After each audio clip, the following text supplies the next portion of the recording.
एक ऐसा अंतर्राष्ट्रीय ख्याति प्राप्त मानव जो गुरु प्रेरणा से पिछले 20 वर्षों से वानप्रस्थ जीवन जीते हुए 24 घंटे मानवता की सेवा में संलग्न है। एक ऐसा मानव जो अभी राष्ट्रीय, अंतर्राष्ट्रीय टीवी चैनलों पर 7,500 एपिसोड के माध्यम से सनातन सत्य, आत्मविज्ञान एवं पुनरुत्थान व्यवहार एवं निश्चय जगत के जीवनोपयोगी विषयों पर हृदय स्पर्शी प्रवचन कर चुका है। उस मानव का नाम है महात्मा उपासक प्रोफेसर डॉक्टर सोहन राज तातेड़। प्रोफेसर तातेड़ द्वारा योग, दर्शन, शिक्षा विषयों पर रचित पीएचडी स्तर के 250 शोध ग्रंथ भारत के 100 प्रतिष्ठित विश्वविद्यालयों में शोधार्थी पढ़ रहे हैं तथा वे सभी शोध ग्रंथ वहां की सेंट्रल लाइब्रेरियों में उपलब्ध हैं। महात्मा सोहन राज ने अभी तक हजारों स्कूलों, कॉलेजों, विश्वविद्यालयों एवं संस्थाओं में सेमिनार, वर्कशॉप, कैंप लगाकर लाखों विद्यार्थियों को योग, दर्शन, शिक्षा का प्रशिक्षण देकर उन्हें सुसंस्कारित किया। डॉक्टर तातेड़ ने भारतीय संस्कृति उत्थान के 4,000 से अधिक समसामयिक विषयों पर आर्टिकल लिखकर ऑनलाइन जर्नल, पत्रिकाओं, वेबसाइट्स पर प्रकाशित किया, जिसका उपयोग लाखों पाठक कर रहे हैं। उपासक तातेड़ के 5,000 से अधिक आज का सुविचार, आज का शुभ संदेश, आज का मंगल भावना योग आदि चिंतन websites, Twitter, blogger, Facebook, YouTube माध्यमों से लाखों लोग अपना जीवन निर्माण कर रहे हैं। मानवता के मसीहा ऐसे महामानव महात्मा सोहन राज तातेड़ के प्रोफाइल को अभी तक विश्व के 20 लाख दर्शक यूट्यूब पर, 12 लाख गूगल पर एवं लाखों दर्शक फेसबुक, ब्लॉगर, ट्विटर और इंस्टाग्राम पर देख चुके हैं।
सुनिए, देखिए, समझिए सनातन सत्य।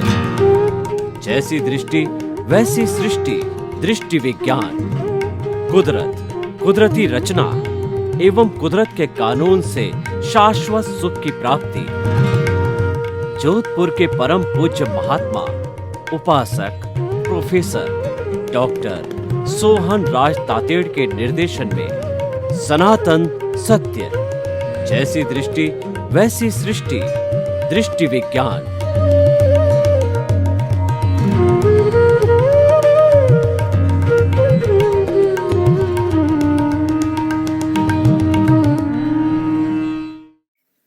भाई और बहनों, मातृशक्ति को नमन। स्टूडियो में आपका हार्दिक स्वागत, अभिनंदन, सत्कार है। आत्मविज्ञान, साइंस ऑफ द सोल कार्यक्रम के अंतर्गत हम आपको सही दृष्टि, सही सोच, राइट विजन, राइट थिंकिंग के तहत जो आपकी नकारात्मक सोच है, जो आपके अशुभ भाव है और जो आपका गलत चिंतन है, जो आपकी गलत दिशा है, जो आपकी गलत सोच है, उसमें हम करेक्शन देते हैं। करेक्शन क्या देते हैं? गलत सोच को सही करते हैं, मिथ्या दृष्टि को सम्यक दृष्टि देते हैं, रॉन्ग विजन को राइट विजन बनाते हैं आपको जो है पॉजिटिव बनाते हैं, नकारात्मक को सकारात्मक बनाते हैं। और ये सारा कार्य हम अलग अलग एपिसोड्स, अलग अलग विषयों से माध्यम से करते हैं। तो आज हमारा बहुत ही सुंदर विषय से जुड़ा हुआ है, उत्पाद व द्रव्य। ये त्रिपदी है, ये ब्रह्मा विष्णु महेश है, ये सत्यम शिवम सुंदरम है। और इसके साथ साथ के अंदर यह लक्ष्मी, सरस्वती और दुर्गा है।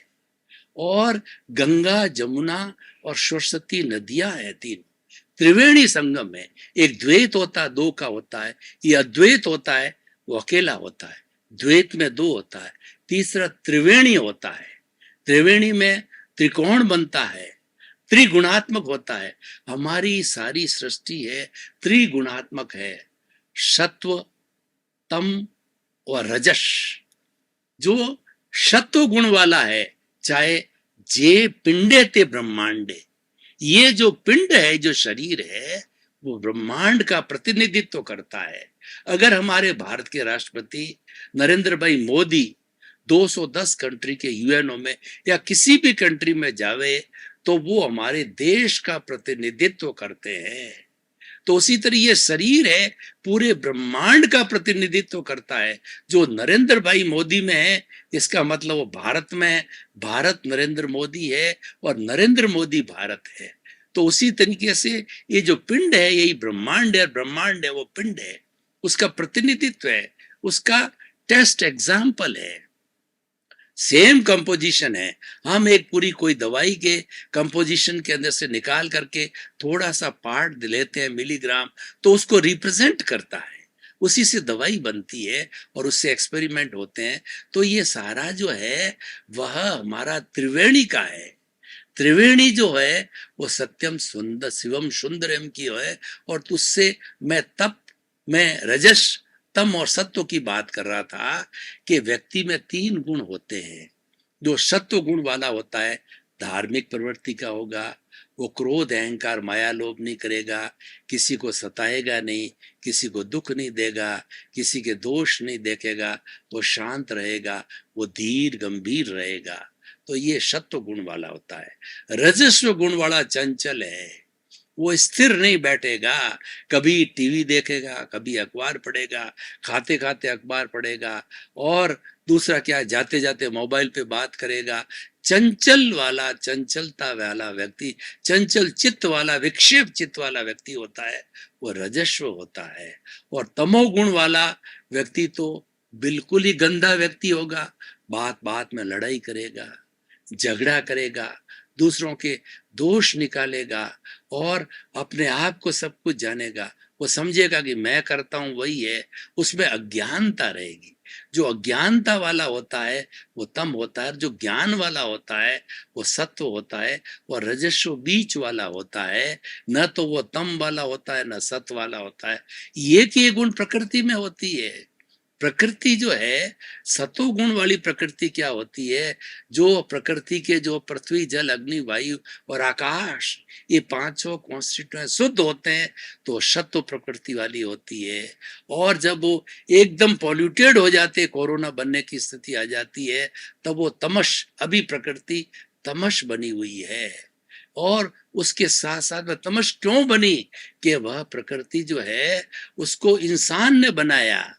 और ये जो रजस्व प्रकृति चंचल कब होती है, इंसान उसका दोहन करता है, जब उसमें चंचलता आती है। चंचलता कैसे आती है, कोई व्यक्ति गहरा जाकर के 10-20 हजार फीट और मीटर के नीचे जाकर के नीचे से पेट्रोलियम, पानी वगैरह निकालता है और पृथ्वी का दोहन करता है, माइंस खोदता है, जल है, जल को पॉल्यूट करता है, यानी ये पृथ्वी चंचल हो जाती है, वो रजस्व रूप धारण कर देती है। वो पॉल्यूटेड वाटर होता है, वो सारा वापस परकोलेट होता है, जमीन में जाता है, और सारी हमारी अग्नि दूषित हो जाती है कार्बन डाइऑक्साइड से।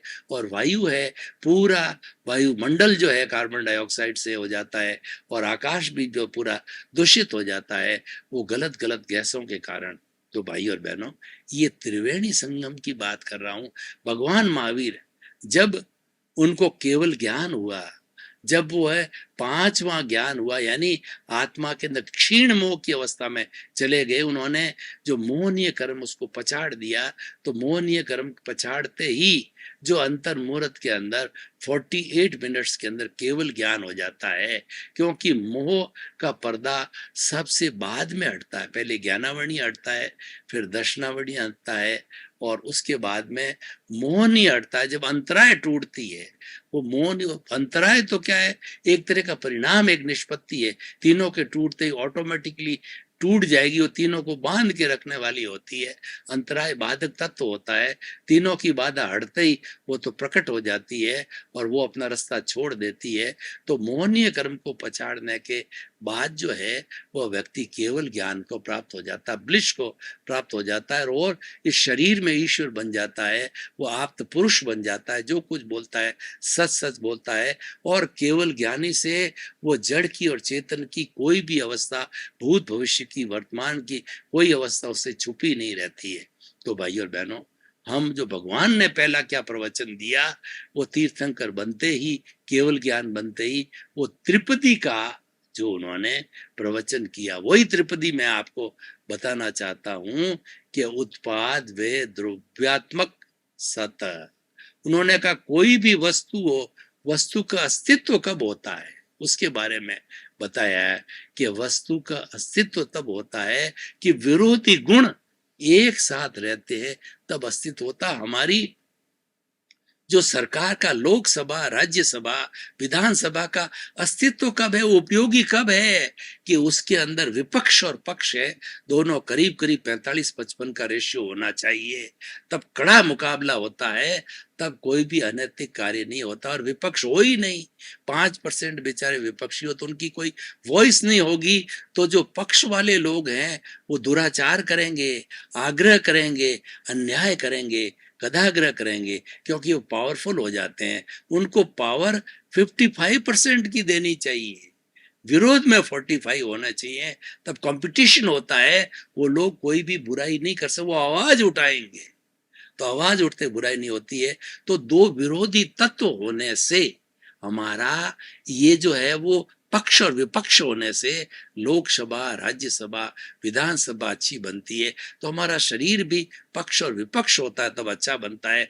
बुराई हावी होती है तो उसको दबाने के लिए उतनी की उतनी पावरफुल अच्छाई होनी चाहिए। अच्छाई नगण्य है 5%, तो बुराई होकर के आदमी जो है बुरा बन जाएगा, डाकू बन जाएगा, और वह जो है वो दुराचारी बन जाएगा, आतंकवादी बन जाएगा। लेकिन उसमें अंश होगा अच्छाई का, उसको दबाती रहेगी। यानी हमारे हृदय में ये जो हमारा जो कुरुक्षेत्र है, उसके अंदर अच्छाई बुराई दोनों साथ रहती है, लेकिन उसका रेशियो भी जो है 45-55 का, 60-40 का होना चाहिए। 10 और 90 का रेशियो ये अच्छा नहीं है, और ये अच्छा व्यक्तित्व नहीं बना सकता है। तो हम त्रिवेणी संगम की बात कर रहे थे। उत्पाद व्यय ध्रुवता तो सत्य, किसी वस्तु, सत्य का मतलब वस्तु का अस्तित्व तब होता है जब उसमें उत्पाद होता है, उसमें व्यय होता है। लेकिन उत्पाद और व्यय, पक्ष और विपक्ष दोनों के रहते हुए भी वो वस्तु वस्तु ही है। जैसे कि हमारा पक्ष और विपक्ष है, दोनों हैं, लेकिन दोनों की निष्पत्ति क्या है, विधानसभा, लोकसभा, राज्यसभा, सरकार चलती है, वो जनता के द्वारा, जनता से और जनता के लिए जो सरकार होती है वो अच्छी सरकार होती है। वह जो है पक्ष और विपक्ष से अच्छी बनती है। तो उसी तरह से उत्पाद, कोई भी वस्तु हो, चाहे जड़ और चेतन हो, उसका अस्तित्व कब है, जब उत्पन्न होती है, जब वो व्यय होती है। लेकिन दोनों स्थितियों में वस्तु वस्तु ही है। मैं आपको उदाहरण देना चाहता हूं कि कोई एक महिला है जो बैंगल्स पहनते पहनते ऊब गई, और उबने के बाद के अंदर वो अब सोचने लगती है कुछ चेंज आना चाहिए। तब उन बैंगल्स का क्या है कि वो एक नेकलेस बना देती है। अब देखिए कि बैंगल्स टूटी तो वो विनाश हुआ, वो व्यय हुआ, और नेकलेस बना है वो उत्पाद हुआ। वो नेकलेस उत्पन्न हुआ, उत्पन्न किससे हुआ कि बैंगल्स के व्यय से हुआ। तो ये उत्पाद व्यय दोनों स्थिति हमारे सामने है। बैंगल्स थी पहले, और अभी वर्तमान के अंदर वो नेकलेस है। दोनों स्थितियां एक साथ की है, लेकिन दोनों स्थितियों में वो सोना है, बैंगल्स भी सोना थी और आपका नेकलेस भी सोना है। तो उसी तरह से हमारी आत्मा के अंदर कभी दर्शन होता है, कभी ज्ञान होता है, कभी ज्ञान होता है, कभी दर्शन होता है। ये दोनों उत्पाद और व्यय है, ये होने के कारण ही आत्मा है। और केवल ज्ञान होता तो वह आत्मा नहीं होती, वो तो केवल ज्ञान होने के बाद तो वह शरीर में नहीं रहती है, वो तो विशुद्ध आत्माओं के ब्लिस में चली जाती है, आनंद की स्थिति में चली, शरीरधारी नहीं होती है, बॉन्डेड नहीं होती, उसमें उत्पाद व्यय होता ही नहीं है, केवल ओनली वन। तो ओनली वन तो हमें पाना है, हमें परमात्मा तब बनेंगे ओनली वन। तो लेकिन उत्पाद वे है, तो हम शरीरधारी होंगे, हम काम करेंगे और हम चिंतन करेंगे और अच्छाई भी चलेगी, बुराई भी चलेगा, मतभेद भी होगा और हम आगे बढ़ते भी जाएंगे। तो इसीलिए हम बात कर रहे थे उत्पाद और व्यय की। दोनों स्थितियों में द्रव्य है वो सोना है। ये आत्मा पे भी लागू होता है कि ज्ञान में जाने वाली आत्मा, दर्शन में जाने वाली आत्मा, और मैं ब्रॉड क्लासिफिकेशन में जाऊं तो कि एक ही आत्मा जो 84 लाख जीवा योनि में, वो आत्मा एक ही तरह की है, लेकिन उसके वर्गीकरण कितने हैं? एकेंद्रिय, द्वेंद्रिय, त्रियंद्रिय, चतुरेंद्रिय, पंचेंद्रिय, नरक गति, तिर्यंज गति, मनुष्य गति, देव गति, और जन्मों में देखिए समूर्छन, गर्भज, अंडज, पोतज, जलचर, नभतर, नभचर और थलचर, इस तरीके से कई कई तरह के जीव है, लेकिन इसके भीतर एक ही द्रव्य तत्व है, वह अविनाशी तत्व है, वह सच्चिदानंद है।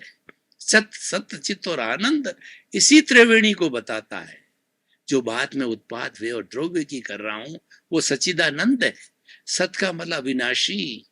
हमारा जो भीतर प्रभु है, आत्मा है, इसका प्योर फॉर्म अविनाशी है, और इसका जो मिक्स्ड फॉर्म है, यानी ये जो है मिश्र चेतन है, वह विनाशी अविनाशी दोनों ही है। ये द्वैत है। शरीर है वो विनाशी है और प्योर आत्मा है अविनाशी है। दोनों मिलकर के शरीर को करते हैं, क्योंकि उत्पाद होता है, व्यय होता है, तब जाकर के शरीर बनता है। तो विनाशी अविनाशी दोनों होने से शरीर बनता है। अकेला विनाशी अविनाशी होगा तो मुक्ति के वश में चला। हमारा इसका मतलब परमात्मा है, वह अविनाशी है। और चित्त का मतलब यह है कि उसका गुण क्या है? उसका गुण है कि वह ज्ञान दर्शन वाला है।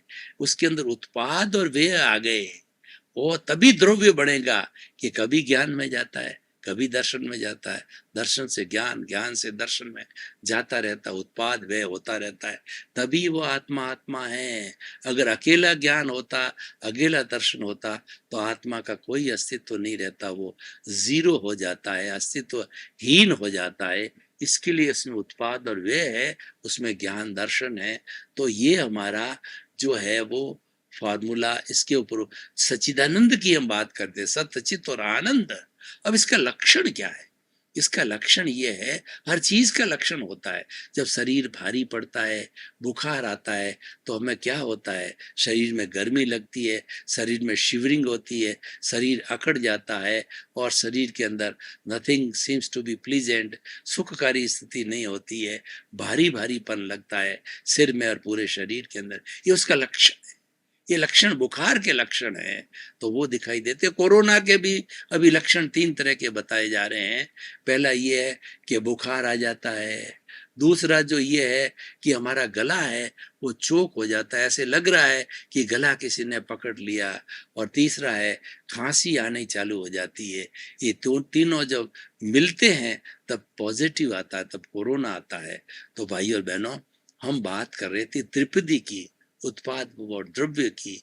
तो हम इस ओपन टू द ऑडियंस करते हैं इसको कि उत्पाद और व्यय और द्रव्य, इन तीनों को समझने से व्यक्ति को क्या फायदा है। हम इतनी बात क्यों कह रहे हैं? हम इसीलिए कह रहे हैं कि इसके बिना कोई वस्तु का अस्तित्व है ही नहीं। जो दुनिया में जितनी भी वस्तुएं दिखाई दे रही है, वो उत्पाद व्यय और द्रव्य के सिद्धांत पर दिखाई दे रही है। अगर इसमें अकेला उत्पाद होगा, वस्तु रहेगी नहीं, अकेला व्यय होगा, वस्तु रहेगी नहीं। और द्रव्य नहीं है तो वस्तु तो रहती ही नहीं है।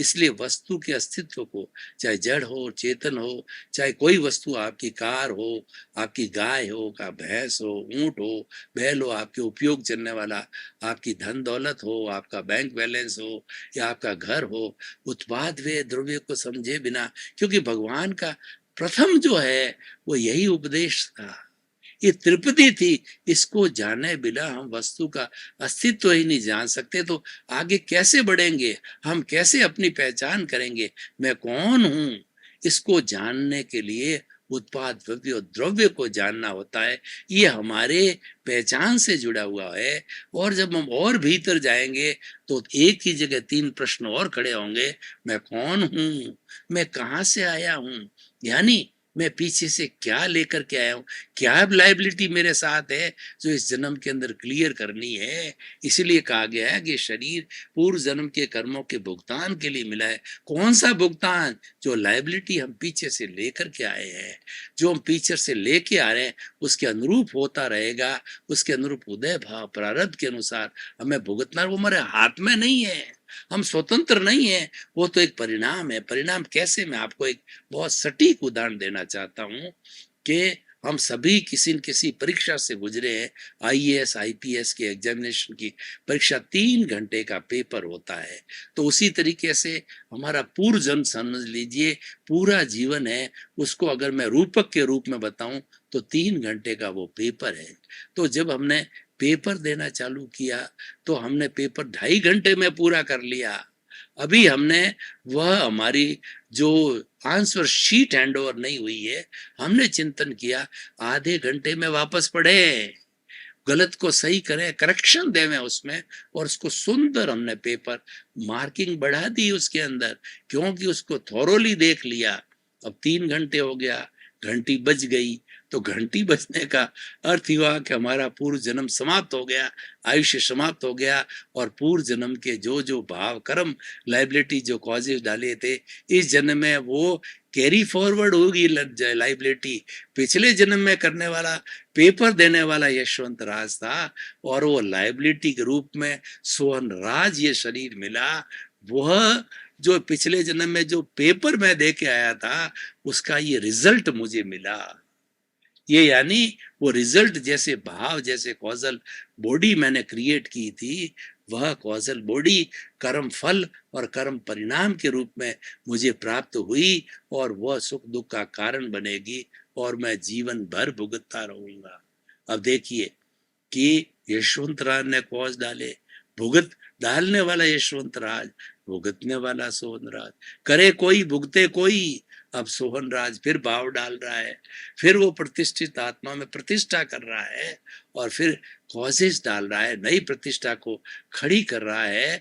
वह जो है वो मन बुद्धि चित्त अहंकार के माध्यम से चार्जिंग कर रहा है। अगर वो चार्जिंग नहीं कर रहा तो डिस्चार्ज तो मेरा परिणाम है, वो पूरा डिस्चार्ज है, उसकी अब मुझे चिंता नहीं करना चाहिए।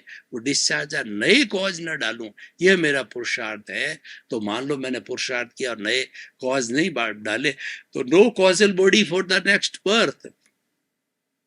और अगर छोटी मोटी कॉजल बॉडी बन भी गई, एकदम पूरी 100% नहीं होती है, तो वो थोड़ी बनी हुई है, मुझे एक दो भाव भवांतर में पूरे करके मुक्ति की अवस्था में चला जाऊंगा, और ज्यादा कॉजेज करके बॉडी को, कॉजल बॉडी को, पुरानी को और ज्यादा स्ट्रॉन्ग कर दिया, तो मुझे और भाव भवांतर में घूमना पड़ेगा।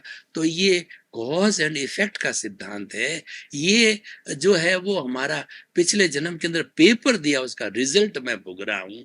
तो मुख्य बात मैं क्या कहना चाहता हूं कि द्रव्य गुण और पर्याय है, ये समझने के लिए ये भूत भविष्य वर्तमान को समझना पड़ेगा। यूं समझिए कि तीनों को समझे बिना भूत भविष्य वर्तमान को हम एक साथ नहीं समझेंगे, और तीनों का अगर हम कॉम्बिनेशन नहीं करेंगे तो अकेला वर्तमान है, कहाँ से आया? ये वर्तमान भूत से बना है, और भविष्य किसे बनेगा?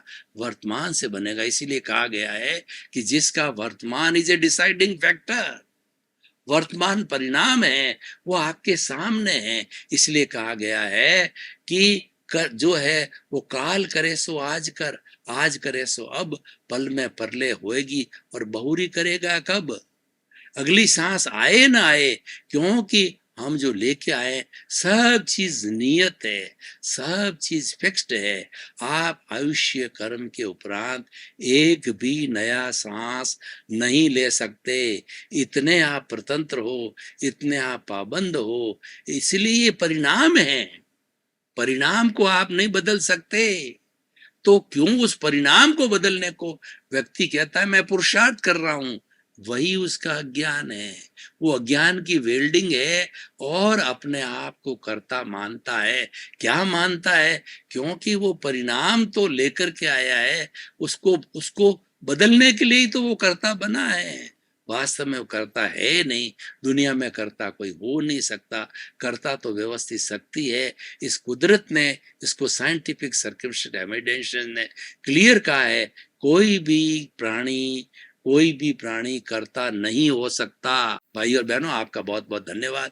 आप हमारा आत्मविज्ञान कार्यक्रम बराबर देख रहे हो और ये देखते रहिए। आत्मविज्ञान कार्यक्रम बदलने की प्रक्रिया है, ये व्यक्ति को बदलता है, ये रूपांतरण की प्रक्रिया है, ये अच्छे से बुरे व्यक्ति को अच्छा बनाने की प्रक्रिया। हम अच्छे को बुरा नहीं बनाते, हम तो बुरा व्यक्ति उसको अच्छा बनाते हैं, क्योंकि वैसे ही हम सूत्र लेते हैं। इसी क्रम में आपका जीवन आनंदमय हो, मंगलमय हो। आपके प्रति बहुत बहुत शुक्रिया।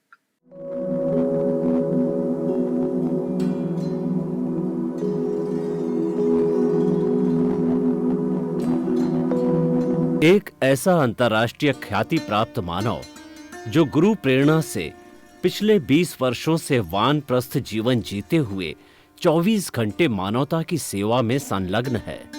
एक ऐसा मानव जो अभी राष्ट्रीय, अंतर्राष्ट्रीय टीवी चैनलों पर 7,500 एपिसोड के माध्यम से सनातन सत्य, आत्मविज्ञान एवं पुनरुत्थान, व्यवहार एवं निश्चय जगत के जीवनोपयोगी विषयों पर हृदय स्पर्शी प्रवचन कर चुका है।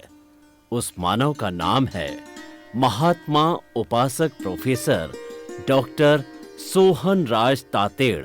प्रोफेसर तातेड़ द्वारा योग, दर्शन, शिक्षा विषयों पर रचित पीएचडी स्तर के 250 शोध ग्रंथ भारत के 100 प्रतिष्ठित विश्वविद्यालयों में शोधार्थी पढ़ रहे हैं तथा वे सभी शोध ग्रंथ वहां की सेंट्रल लाइब्रेरियों में उपलब्ध हैं। महात्मा सोहन राज ने अभी तक हजारों स्कूलों, कॉलेजों, विश्वविद्यालयों एवं संस्थाओं में सेमिनार, वर्कशॉप, कैंप लगाकर लाखों विद्यार्थियों को योग, दर्शन, शिक्षा का प्रशिक्षण देकर उन्हें सुसंस्कारित किया। डॉक्टर तातेड़ ने भारतीय संस्कृति उत्थान के 4000 से अधिक समसामयिक विषयों पर आर्टिकल लिखकर ऑनलाइन जर्नल, पत्रिकाओं, वेबसाइट्स पर प्रकाशित किया, जिसका उपयोग लाखों पाठक कर रहे हैं। उपासक तातेड़ के 5000 से अधिक आज का सुविचार, आज का शुभ संदेश, आज का मंगल भावना योग आदि चिंतन websites, Twitter, blogger, Facebook, YouTube माध्यमों से लाखों लोग अपना जीवन निर्माण कर रहे हैं। मानवता के मसीहा ऐसे महामानव महात्मा सोहन राज तातेड़ के प्रोफाइल को अभी तक विश्व के 20 लाख दर्शक यूट्यूब पर, 12 लाख गूगल पर एवं लाखों दर्शक फेसबुक, ब्लॉगर, ट्विटर और इंस्टाग्राम पर देख चुके हैं।